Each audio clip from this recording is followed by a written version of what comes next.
Tak ada yang lebih menyakitkan daripada menyadari bahwa pengkhianatan justru datang dari orang yang paling kita percaya. Hari itu, suasana rumah Bu Cynthia tak lagi sama. Sejak kejadian di tangga itu, ia tak pernah benar-benar tidur nyenyak. Luka di tubuhnya mulai sembuh, tapi luka di hati justru semakin dalam. Setiap malam, bayangan seseorang berselubung jaket hitam dan masker terus menghantui pikirannya.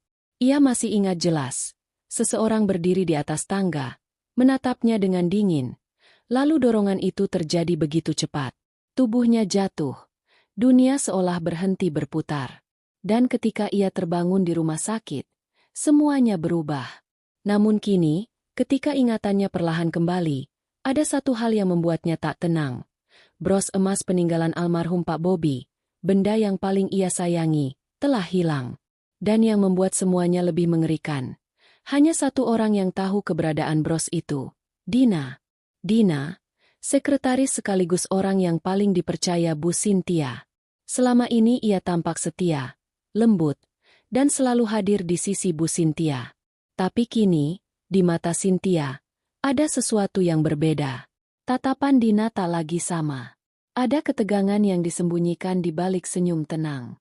Sejak kabar kehilangan bros tersebar, Dina justru bertingkah seolah tak tahu apa-apa. Ia bahkan berani menuduh Pak Jaya, penjaga rumah yang sudah bekerja puluhan tahun, sebagai pencuri. Kata-katanya terdengar begitu meyakinkan, sampai-sampai beberapa orang mulai percaya. Namun di dalam hati kecil Bu Cynthia, ia tahu, ada yang tidak beres.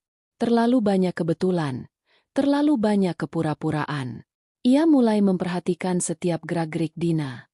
Dari cara dia berbicara, hingga bagaimana tangannya bergetar setiap kali mendengar nama bros emas disebut. Suatu malam, saat semuanya tertidur, Bu Cynthia mencoba mengingat lagi kejadian sebelum jatuh. Dalam benaknya, ia melihat bayangan itu dengan lebih jelas.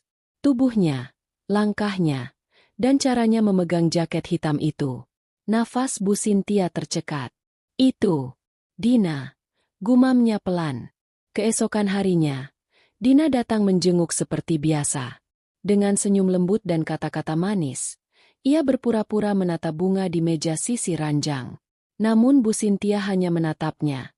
Dalam diam, tatapan itu tajam, menusuk, seolah ingin menembus semua kebohongan yang disembunyikan.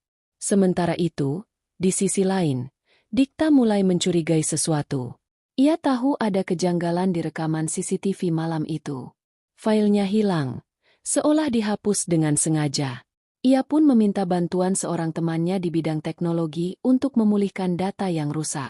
Hari demi hari, suasana di rumah semakin menegangkan. Dina semakin gelisah, Bu Cynthia semakin tenang, tapi tatapannya kini penuh rencana. Ia tahu, semua kebohongan akan segera terungkap. Sampai suatu pagi, saat Dikta datang dengan wajah serius. "Tante, sebagian rekaman sudah kembali," katanya perlahan. Bu Cynthia terdiam. Nafasnya terasa berat. "Putar," bisiknya. Di layar laptop, rekaman mulai berjalan. Awalnya buram, tapi perlahan, sosok berpakaian gelap muncul. Berjalan cepat menuju tangga. Dan kemudian, dorongan itu terjadi. Kamera menangkap tangan yang mengenakan gelang kecil, gelang yang sangat familiar. Bu Cynthia menatap layar tanpa berkedip. Tangannya gemetar. Air matanya jatuh tanpa bisa ditahan. Itu, Dina. Dina, yang selama ini pura-pura setia, ternyata pelaku yang membuatnya hampir kehilangan nyawa.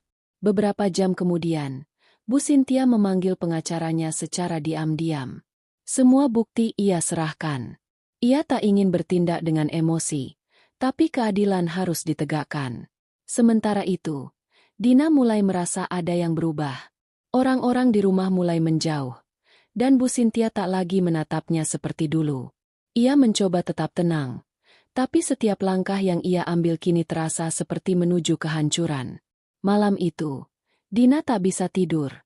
Suara langkah kaki seolah terus mengikuti di setiap sudut rumah.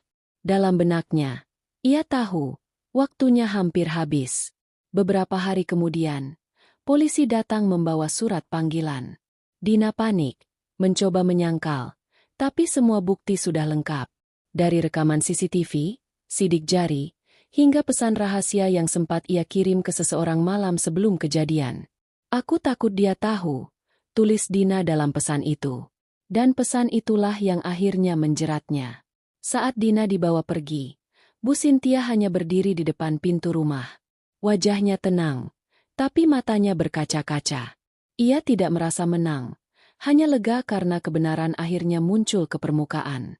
Aku tak pernah membencimu, Dina, ucapnya pelan. Tapi aku tak akan biarkan kebohonganmu menghancurkan lebih banyak orang. Kamera menyorot Dina yang tertunduk di dalam mobil polisi, menahan tangis, menyesali segalanya. Ia sadar, semua yang ia lakukan demi ambisi dan rasa iri, justru berakhir menghancurkan hidupnya sendiri. Dan malam itu, Bu Sintia memandangi bros emas yang akhirnya ditemukan kembali. Benda kecil itu kini menjadi simbol, bukan hanya kenangan, tapi juga pengingat bahwa kepercayaan adalah sesuatu yang rapuh.